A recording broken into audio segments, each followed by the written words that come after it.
Dans cette salle de l'ex-Conseil économique et social pleine d'intellectuels, d'étudiants et de panafricanistes, la parole a claqué comme un fouet.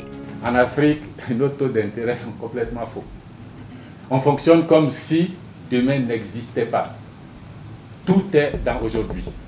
On bouffe pour nous, on bouffe pour nos enfants et on bouffe pour nos arrière-petits-enfants. Cette phrase choc du conférencier professeur Mamadou Koulibaly lors de la conférence débat sur l'Afrique dont nous rêvons selon Thomas Sankara a électrisé l'assistance.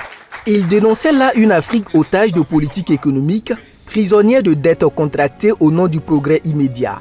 Une critique sévère d'un système où les dirigeants sacrifient l'avenir pour bâtir leur popularité. Mais pourquoi il en est ainsi? Parce que des gens nous disent « Vous avez besoin d'argent, non? Bon, voilà 2 milliards à 8%. Vous payez dans 20 ans. » Et puis on s'est dit, bon, il vaut mieux prendre tout de suite, faire une route, et puis les gens vont voir qu'on a fait une route et moi je vais rester au pouvoir, c'est bon. Mais vous avez bouffé l'argent de demain, l'argent d'après-demain. Et puis, 65 ans après, tous les bons pays du monde, là, on les a aidés un coup, sont sortis de la pauvreté. 65 ans après, les seuls qui sont encore au guichet de l'aide au développement, ce sont les pays africains. Mais comment ces nations africaines en sont-elles arrivées à un tel point de fragilité? C'est la corruption de nos États. C'est-à-dire que comme ils ont tout concentré, toute la propriété, toutes nos ressources, la souveraineté sur nos ressources est concentrée dans les mains de nos États, et que nos États ne diffusent même pas leur gestion, mais concentrent toute l'autorité dans les mains d'une personne. Il vous suffit d'attraper une personne et puis vous êtes propriétaire de tout en continuant. Ils corrompent aussi au niveau de nos partis politiques, de nos hommes politiques, des sociétés civiles, et ils corrompent naturellement aussi dans le secteur économique et aussi au sein de nos armées. Pour sortir de cette situation, il est impératif de bâtir une véritable unité africaine. Une unité portée par la jeunesse en étroite collaboration avec les présidents de la Confédération des États du Sahel. Je voulais que les jeunes comprennent que à chaque fois que vous écrivez unité africaine ou bien États-Unis d'Afrique sur la toile, parce que vous êtes toujours sur Internet, vous avez également d'autres jeunes de votre génération, mais cette fois-ci qui sont utilisés par d'autres personnes qui essayent de vous décourager en parlant d'unité africaine ou lorsque vous parlez d'États-Unis d'Afrique.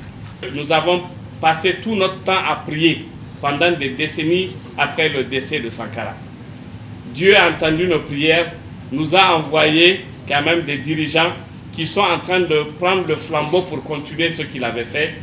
Et je pense que nous devrons les soutenir jusqu'au bout et surtout les protéger jusqu'au bout afin de pouvoir mener ce combat-là jusqu'à la fin. Des applaudissements nourris du public qui témoignent de l'intérêt accordé au thème abordé.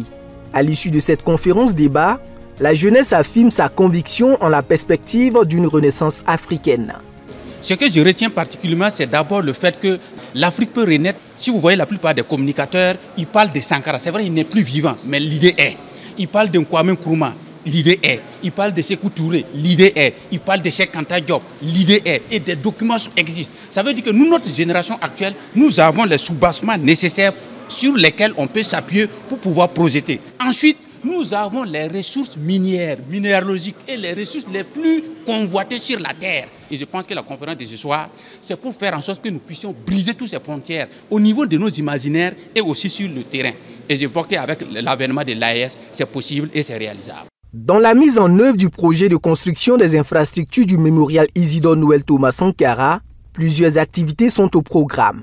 Cette conférence débat est un jalon important dans la valorisation et la promotion des idéaux portés par Thomas Sankara. Dans ce volet-là, il faut dire qu'il s'agit non seulement de reconstituer dans une première étape toute la mémoire de cette période, et il s'agit aussi justement de définir les idéaux et de promouvoir ces idéaux sur le plan national et sur le plan international.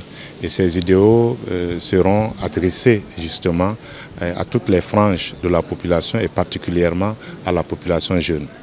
Et cette population jeune n'aspire plus à survivre, mais à bâtir. Et ce rêve sankariste ne deviendra réalité que si l'on cesse de plier demain pour gouverner aujourd'hui.